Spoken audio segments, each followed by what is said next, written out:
Atensyon mga SSS pensionado, paano nga ba mag-comply ng SSS Annual Confirmation of Pensioners or ACOP para ngayong buwan ng Nobyembre para makatanggap ng 30th month pay at patuloy na makakatanggap ng buwan-buwan na pensyon mula sa SSS? Ituturo ko sa video na ito. Hold up.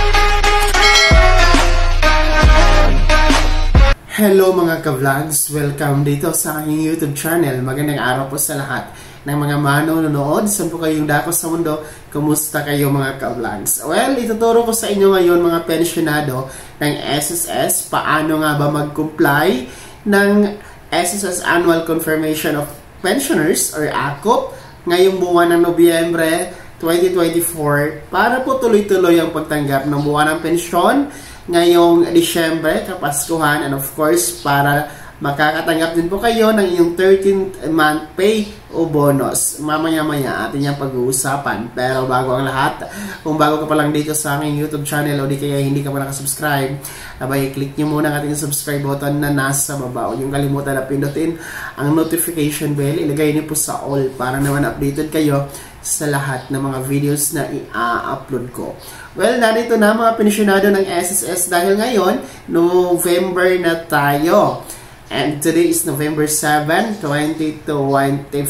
And ayon po sa SSS Circular 2023-013, inaatasan o nire-require ng SSS ang mga pensionado na mag-comply ng SSS Annual Confirmation of Pensioners or SSS ACOP. Actually, itong circular na 2023-013 ay revised guidelines po ito. Dahil noon, required lahat basta pensionado ka. Pero dahil nga po dito sa bagong circular 2023-013 ay ang nire-required lamang ay yaong mga may edad na 80 pataas. So, 80 years old pataas. Ibig sabihin, hindi po kasama, hindi kasali yung mga pababa ng 80, no? Mga 79 below na mga pensionado. So, sino-sino po ba ang nire-required na mag-comply ng SSS ACOP?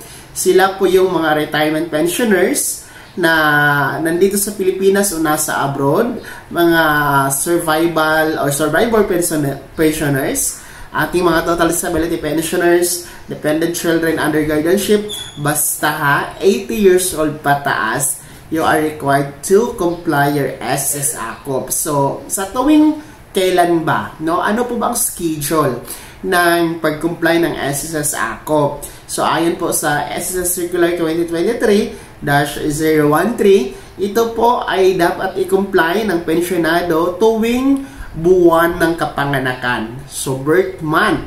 So, kaya nga po, si SSS buwan-buwan ay nananawagan sa mga pensionado na may birth month, gaya nitong Nobyembre, no? Lahat ng mga birthday celebrant, whatever, kung anong petsa, from November 1 to November 30, no? Kung kayo po ay may buwan ng kapanganakan ngayong Nobyembre, abay tinatawagan kayo ng SSS na mag-comply ng inyong SSS Annual Confirmation of Pensioners. Basta ha, 80 years old pataas. Dahil ang dami pa rin nagtatanong no na kasali ba daw sila sa magpapa-ACOP, yung edad nila ay 70. So, uulitin ko, 80 years old pataas lamang ang nire-required na magpa-ACOP. So, paano nga ba magpa-ACOP? No? Ano ang gagawin? Ano ang dokumentong ating ihahanda? So, meron po tayong mga iba't ibang pamamaraan paano magpa-ACOP. Una po, ito talaga for me ang pinakamabilis at gusto ko na paraan na pag-comply ng ACOP. Yung tinatawag natin na walk-in. So, ang walk-in, bibisita kayo, pupunta kayo sa pinakamalapit na SSS branch na nasa inyong lugar. Kasi napakaraming branches ngayon. Ang SSS, bawat region, bawat city, municipality, meron pong mga SSS branches and satellite. And yun, punta kayo doon, mag-walk-in kayo, sabihin nyo sa guard na magpa-ACOP kayo, and then bibigyan po kayo ng ACOP na form, And then, fill upan niyo po ang AKOP form, no? Lahat ng mga necessary informations. Anyway, makikita naman po yan doon sa mag-a-assist sa'yo na personal ng SSS kung ano ang mga required na fill upan. And then, yun na, no? Wala na pong ibang gagawin, no? I-submit nyo lamang po yun. And then, mag-present lamang kayo ng inyong SSS UMID or SSS ID. Kung wala kayo niyan, pwede naman po ang mga ibang valid ID, mga ka-vlogs. So, pangalawa, kung hindi po kayo available na mag-walk-in, hindi kayo available na pumunta sa mga branches, halimbawa, nasa abroad kayo, hindi naman po pwede na uuwi lang kayo ng Pilipinas para mag-comply ng AKOP. Ang mahal-mahal ng plane ticket. And then, kahit dito sa Pilipinas, no, kung busy kayo sa trabaho, sa negosyo, o di kaya yung pensyonado ay bedridden na po, no, hindi na po pwede na mag-travel, pupunta sa tinatawag natin na SSS branch, you can comply your SSS AKOP through video conference. So, ang gagawin nyo, online ito ha, mag-video conference kayo ni SSS. Ang una nyong gagawin, mag-email kayo kay SSS, i-request nyo po na mag-comply kayo ng AKOP. Tapos si SSS naman, magre-reply sa inyo, kukunin niya, hihingin niya yung informasyon, no, mga informasyon tungkol sa pensyonado at kung survivor kayo, pati sa inyo or dependent children. And then, after nyo po maibigay yun kay SSS, magre-reply si SSS ng exact schedule, yung date, no, petsa, yung oras at araw kung kailan magaganap ang inyong video conference. Ang gamit nila ngayon, noon kasi Viber, no, Viber app ang gamit. Pero ngayon, no, naka-ano na sila, no, naka Microsoft, no, Microsoft I think, or naka Zoom. So depende sa kanila, no. Anyway, sila naman po ang magbibigay ng link kung ano pong online platform video conference ang gagamitin ninyo. And then, sa mga dito sa Pilipinas, no, halimbawa po ay hindi na nga po nakakalakad or bedridden yung pensyonado, pwede naman po ang authorized representative, no, yung anak niyo, pamangkin niyo, any authorized representative, pwede po siya na po ang mag-comply ng AKOP doon sa SSS branch, no. Mag-provide lamang ang pensyonado ng authorization letter, and kailangan din po yung authorized representative mag-present ng kaniyang isang valid ID. So, pwede po yon. So, pangatlo, pwede tayong mag-comply ng AKOP sa ating sa diniklara ni SSS ng mga selected banks. May mga piling bangko kasi na diniklara ni SSS na pwede kayong mag-comply ng inyong AKOP. So, nasa screen nyo po, naka-flash. Kung kliyente kayo ng mga bangko yan, pwede kayong bumisita dyan, no, to comply your AKOP, no. Ang mga hindi kliyente, hindi po pwede ha. Only the client of those banks na nasa screen nyo ang pwede mag-comply ng AKOP dyan, mga SSS pensionado. So, ano po ang mga requirements or dokumento na kailangang ihanda, no? So, sinabi ko na kanina, una po, kailangan natin ng SSS UMID or SSS ID. Well, kung wala kayong UMID or SSS ID, pwede naman po ang ibang primary IDs, gaya po ng passport, driver's license, PRC license, no, postal ID. Kung wala talaga kayong tinatawag natin na primary IDs, pwede naman po ang mga secondary IDs, no, gaya po ng senior citizen ID, PhilHealth, yung Teen ID, no, pwede po yan, mga ka-vlogs. Pangalawa na requirements, kung online po na video conference ang inyong gustong paraan na gagamitin sa pagpapa-AKOP, no, mag-provide kayo ng magazine, no, yung dyaryo. Nasa screen yung example, no, magpa-picture kayo gamit ang magazine, at ang magazine dapat may petsa, tugma doon sa petsa ng pag-comply ng inyong SSS AKOP. Gaya ng nasa screen nyo, ganyan po ha ang pag-picture. Mga gustong online video conference sa pag-comply ng AKOP.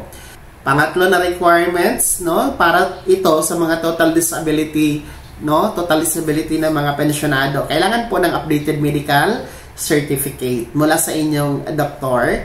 And then panghuli, kailangan ng SSS AKOP form. So, ang Acop Form naman po, libre naman po yan, walang bayad, no? Lahat ng mga branches ni SSS, pwede kayong kumuha dyan ng Acop na form. Wala po yung bayad, no? And pwede din ninyo yan i-download at i-print, no? Punta lamang po kayo sa website ni SSS, ang www.sss.gov.ph. Hanapin nyo po yung forms, then hanapin nyo po ang SSS Annual Confirmation of Pensioners or Acop Form. Then i-download and print niyo mga ka-vlogs. So bakit nga ba kailangan magpa-Acop? Ayon po sa SSS, kinakailangan na magpa-Acop para tuloy-tuloy ang pagtanggap ng buwan ng pensyon sa SSS, no? At hindi ito maputol temporary dahil pinuputol po talaga yan ni SSS. And of course, no, mga birthday celebrant ngayong Nobyembre, i-comply nyo ang yung SSS Acop habang maaga pa. Huwag nyo nang patagalin at paabutin ng deadline, November 30, dahil kung makaligtaan nyo po kasi yan, baka manganganib na maputol temporary ang inyong pensyon, magpapasko pa naman, or baka January, wala kayong matatanggap na pensyon. Kailangan naman natin ng pera ng January dahil alam naman natin magastos ang buwan ng Disyembre. Talagang kailangan natin ng pera ang January. Kaya i-comply nyo na mga birthday celebrant ngayong November ang inyong SSS Annual Confirmation of Pensioners or Acop para tuloy-tuloy ang pagtanggap ng buwan ng pensyon kay SSS. Kaya naman mga SSS pensionado, sino po ba sa inyo dito ang merong birth month ngayon ng buwan ng Nobyembre? Ayan, nakapag-comply na ba kayo ng SSS Acop o wala pa? I-comment nyo na sa comment section na nasa baba. Pakilakip ng inyong buong pangalan at kung taga saan kayo. Bago ako matapos sa video na to, kung gusto nyo pong sumuporta sa aking YouTube channel, maaari nyo pong i-click ang ating super thanks button na nasa baba. Sa mga gusto maging miyembro, pwede po i-click nyo pong ating join button. Maraming perks dyan mga ka-vlogs. Sana'y naging gabay ang video na to kahit paano na pag-uusapan natin ang mga mahahalagang bagay-bagay na may kinalaman sa benepisyo ng pagiging miyembro, beneficiaryo at pensionado sa SSS. Kung hindi ka pa nakasubscribe dito sa aking YouTube channel, maaari nyo nang i-click ang ating subscribe button na nasa baba. Huwag nyo kalimutan na pindutin ang notification bell. Ilagay nyo po sa all para naman updated kayo sa lahat ng mga videos na i-upload ko. Maaari nyo din i-like ang video na to. At kung meron ka pang mga katanungan, maaari nyo i-comment sa comment section na nasa baba. Paki-follow na din po ang aking official Facebook page na nasa screen nyo. Muli po, ako si Daniel Timpawa na nagsasabing dito sa aking YouTube channel, Pawang Katotohanan at lahat totoo lamang.